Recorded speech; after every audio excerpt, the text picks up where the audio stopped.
আমাৰ মুছলিম ভাইসকলৰ ওপৰত থু শব্দ কিবা এটা কোৱা কথা শুনিছে নেকি আপোনালোকে?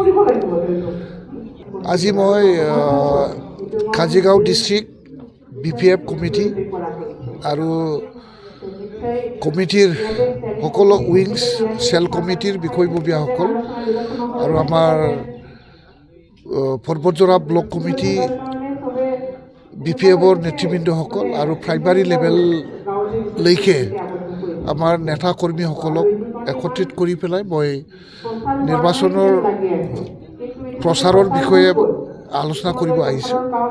আৰু ইতিমধ্যে প্ৰায় বহুত আগবাঢ়ি আছে আৰু নতুন মানে কিবা পলিচি লৈ পেলাই অহাকালিৰ পৰা আমি প্ৰগ্ৰাম কৰিম। মই নিজেই অহাকালি দুটামান প্ৰগ্ৰাম কৰিম। লগতে অহাকালি আমাৰ যিটো কেণ্ডিডেট ৰেজাল্ট কৰিম ডাঙৰীয়াক কেণ্ডিডেটক লৈ পেলাই পৰ্বতজৰাত মই নিজে প্ৰগ্ৰাম কৰিম, প্ৰচাৰ কৰিম। টেকনিকত মানে একদম গাঁৱে গাঁৱে অহাকালিৰ পৰা গোটেইখিনি লিডাৰ্ছবিলাকে অহাকালিৰ পৰা সোমাব। হয়, অভিযোগ কৰিব লাগে বুলি অভিযোগ কৰিলেতে নহ'ব। যিটো আমাৰ যিটো নিৰ্বাচন, এই নিৰ্বাচনৰ ক্ষেত্ৰত আমি 11খন চিট আমি BPF নিজেই আমি খেলিছোঁ। BPF আমি নিজেই খেলিছোঁ আৰু পৰ্বতজৰাৰ যিটো বিধানসভা কেণ্ডিডেট, এই কেণ্ডিডেটটো আমাৰ BPFৰে কেণ্ডিডেট। BPFে আমি কেণ্ডিডেট হিচাপে প্ৰক্ষেপ কৰিছোঁ আৰু BPF হিচাপে আমি ইয়াত নিৰ্বাচন প্ৰতিদ্বন্দ্বিতা কৰিছোঁ। ইয়াত কোনোবা BJP আমাক সমৰ্থন কৰে, কোনোবা AGP সমৰ্থন কৰে, এইটো বেলেগ কথা। আৰু আমি 4টা BTC এৰিয়াৰ 4টা চিট, এই চিটত যাতে আমি BJP কেণ্ডিডেট হিচাপে আমি সমৰ্থন কৰিছোঁ, যাতে তাত বেলেগ দলে জিকিব নোৱাৰে। ইয়াত যাতে কংগ্ৰেছে জিকিব নোৱাৰে, UPPলে যাতে জিকিব নোৱাৰে বা বেলেগ দলে জিকিব নোৱাৰে। তো আমি BJPক আমি সহায় কৰিছোঁ। তাৰপিছত 11খন চিটত আমি BPF দল হিচাপে আমি নিজাববীয়াকৈ আমি খেলিছোঁ, নিজাববীয়াকৈ খুলিছোঁ আমি। ইয়াত আৰু BPF মানে BJP মানে BPF। তো চবেই জানে আজিৰ দিনত ভাৰতত মানে চৰকাৰখন BJPয়ে চলাই আছে, BJP এলায়েন্স NDA। অসমত আজি BJP লেড মানে NDA এইটোৱে চলাই আছে।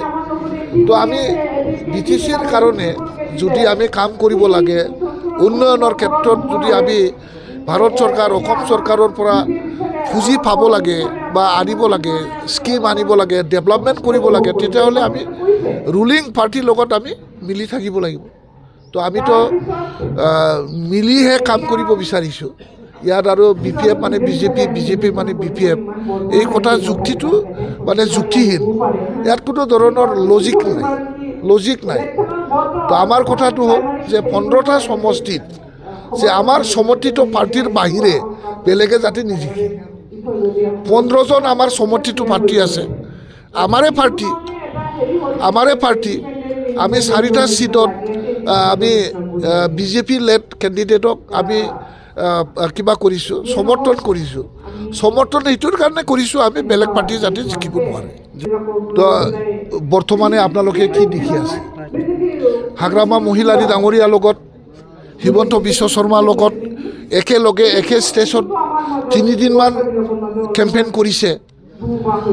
BTC বসবাস কৰা আমাৰ মানে সংখ্যালঘু আমাৰ মুছলিম ভাইসকলৰ ওপৰত থু শব্দ কিবা এটা কোৱা কথা শুনিছে নেকি আপোনালোকে?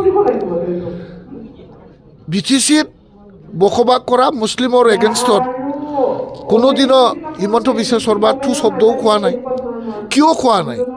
BTCত বসবাস কৰা বিভিন্ন জাতি জনগোষ্ঠী, হিন্দু, মুছলিম, ভাষা ভাষী, ধৰ্মাৱলম্বী জনসাধাৰণৰ মাজত মিল আছে।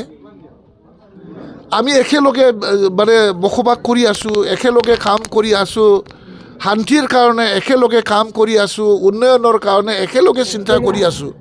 ইয়াত কোনোবা জাতিক টাৰ্গেট কৰি কিবা ক'ব লগা আছে নেকি? তো সেইটোৱে হয়, এইটোৱে প্ৰমাণ হয় BTC অঞ্চলত বসবাস কৰা জাতি ধৰ্ম ভাষা নিৰ্বিশেষে BTC-বাসীৰ প্ৰতি হিমন্ত বিশ্ব শৰ্মাৰ মানে কিবা আছে, সব কৰ্ণাৰ আছে। ইয়াতো কোনোবা জাতি তোমাৰ ধৰ্মক টাৰ্গেট কৰি সমালোচনা কৰা নাই, ইয়াতো কোনোবা জাতিক টাৰ্গেট কৰি কোনোবা কথা কোৱা নাই। সেইটোৱে প্ৰমাণ কৰে যে BTC-ত থকা হিন্দু মুছলিম আমি ভাই ভাই, আৰু আমি একেলগে আছোঁ, একেলগে থাকিম, একেলগে কাম কৰিছোঁ।